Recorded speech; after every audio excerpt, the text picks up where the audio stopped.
অবশেষে তো আমি মসজিদে চলে আসলাম। এবার আমি অজু করব কিভাবে, আমি তো কিছুই বুঝতে পারছি না। টুপিটা এক পাশে থুয়ে দিই, তারপরে দেখা যাক কি হয়, আল্লাহ ভরসা। ইসরাফিল, এই দেখ দেখ দেখ, ও রাশেদ নাই? ও মসজিদে কি করে? ওর তো কোনোদিন মসজিদে দেখি নাই। ও হঠাৎ মসজিদে কি করছে? লাইসা আলাইকুম জুনাহুন আন তাবতাগু ফাদলাম মির রাব্বিকুম। কি রে, রাশেদ নাই? রাশেদ এখানে কি করছে? কিছুদিন আগে ওদের নামাজের কথা বললাম না, আল্লাহ তো প্রত্যেক মুসলমানের উপরে নামাজ ফরজ করেছে। এবার আমরা নামাজ পড়তে হবে। ঠিক আছে হুজুর, আমাদের বয়সটা করে শেষ হয়ে নামাজ, বুঝেছেন? আমরা আসলো না আজকে হঠাৎ মসজিদে, বিষয়টা কি জানার দরকার তো। আসুক ভিতরে।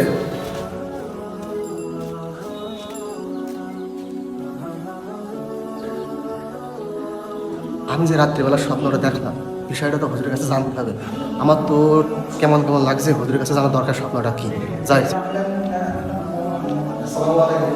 আসসালাম, কেমন আছো? আলহামদুলিল্লাহ। হঠাৎ মসজিদে তোমার? হুজুর কি বলবো, একটু মানসিক যন্ত্রণার মধ্যে আছি, একটু বসে বলি। আচ্ছা, সমস্যাটা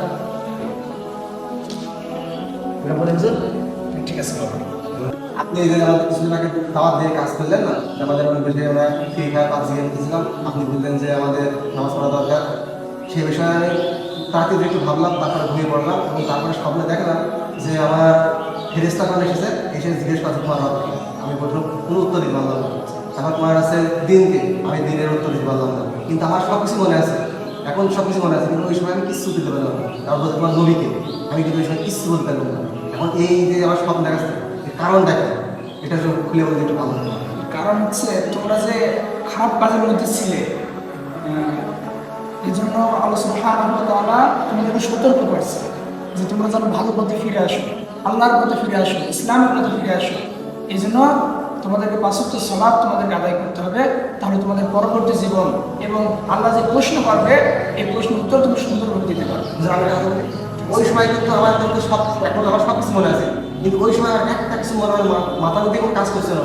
এটাই সব জানি, কিন্তু এটাই হচ্ছে নিয়ম। যদি দুনিয়া তুমি ভালো কাজ করো, কবরে যখন প্রশ্ন করবে তুমি নির্দ্বিধায় তুমি উত্তর দিতে পারবে। কিন্তু তুমি যদি খারাপ কাজ করো, যতই তোমার দুনিয়াতে তোমার প্রশ্নের জবাব মুখস্থ থাকুক, কিন্তু তুমি বলতে পারবে না। এটাই ঘটেছে আমার সাথে। এখন এর থেকে আমার উপায়টা কি একটু বলে দিন। এর উপায় হচ্ছে তুমি তোমার এই পরবর্তী যে জীবন, আজকে থেকে তোমাকে পাঁচ ওয়াক্ত সালাত এবং ইসলাম অনুযায়ী তোমাকে জীবন যাপন করতে হবে। আমি যে সুদ, মানুষের সাথে বিপদ করেছি, এগুলোকে আমার মাফ করে দিতে পারবো না। আল্লাহ সুবহানাহু ওয়া তাআলা ক্ষমাশীল। যত পাপ হোক না কেন, আল্লাহর দয়া অত্যন্ত বিশাল। এজন্য আল্লাহর কাছে তুমি তওবা করে ফিরে আসো, আল্লাহ তোমার পিছনে সব গুনাহ মাফ করে দেবে। অসংখ্য ধন্যবাদ হুজুর, আমাকে এত সুন্দর একটা যুক্তি দেওয়ার জন্য।